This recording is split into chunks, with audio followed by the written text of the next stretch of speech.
Bonjour et bienvenue dans votre revue de presse de ce jeudi 23 janvier 2020.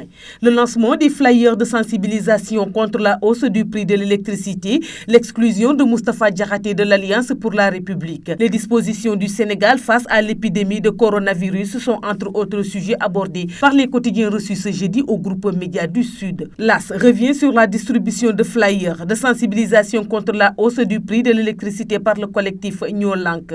Après une première tentative soldée par des arrestations, les membres du mouvement ont remis ça mercredi dans l'après-midi en se rendant à Sam et sur l'avenue Blaise Diagne, explique le journal. Le quotidien indique que les membres du collectif ont annoncé que la prochaine étape sera de distribuer des flyers jusqu'au palais de la République. À propos de cette campagne de distribution de flyers dite Flyer FEP, des flyers partout, la Tribune note que le régime de Macky Sall marche arrière. Ils avaient promis hier après-midi d'envahir les rues de Dakar de flyers. Ils l'ont fait. Des membres du collectif Ñoo Lank ont sillonné les allées de l'avenue Blaise Diagne jusqu'au rond-point Sam pour sensibiliser les Sénégalais sur les raisons qui fondent leur action, dit Tribune. Selon enquête, le collectif Ñoo Lank remporte un combat. Le lancement de l'opération Flyer FEP s'est finalement terminé sans arrestation. Le journal relève qu'à la place des grenades lacrymogènes et autres moyens de répression souvent utilisés par les forces de l'ordre, les éléments du commissariat central de Dakar ont privilégié la surveillance et l'encadrement de la manifestation des activistes.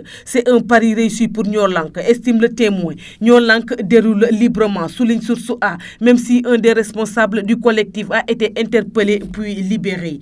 Dans sa livraison du jour, Source A met en exergue le rapport annuel 2019 sur la délinquance, la criminalité et les infractions routières en Mbacké. Le commissariat urbain de Mbacké a démantelé 17 bandes de malfaiteurs, déféré 416 individus, immobilisé 116 véhicules et 133 motos, sans compter le chanvre indien et des armes saisies, écrit le journal. En politique, les journaux annoncent que Moustapha Diakhaté, exclu de l'Alliance pour la République, va lancer ce jeudi son mouvement dénommé Manko Taxawu Suñu APR, initiative pour la refondation de l'Alliance. Moustapha Diakhaté acte le divorce avec l'APR, dit le quotidien Critique. Mais selon le journal LAS, le fondateur de Manko Taxawu Suñu APR, initiative pour la refondation de l'Alliance, se considère plus que jamais membre de l'APR. Sur sa page Facebook, Moustapha Diakhaté a déchiré la note de la commission de discipline, l'excluant de l'APR. Il donne rendez-vous aujourd'hui pour le lancement de son mouvement. Le quotidien parle de l'âpre bataille de Moustapha Diakhaté qui rejette son exclusion.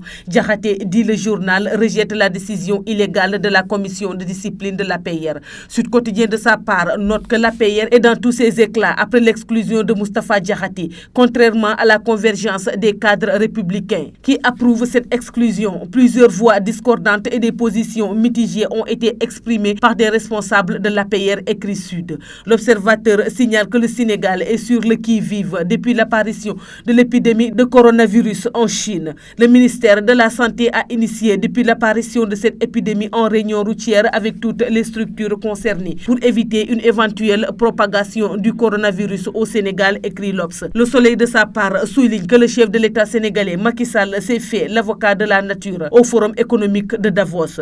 Et enfin, Vox Populi signale que l'agression de talibés Niassène américains entre Kahone et Kaolack vire au drame. Ils ont été attaqués dans leur maison par des individus armés. Grièvement blessé, le fils d'Abdul Aziz, américain, finit par succomber à l'hôpital. Le père est aux soins intensifs, rapporte le journal.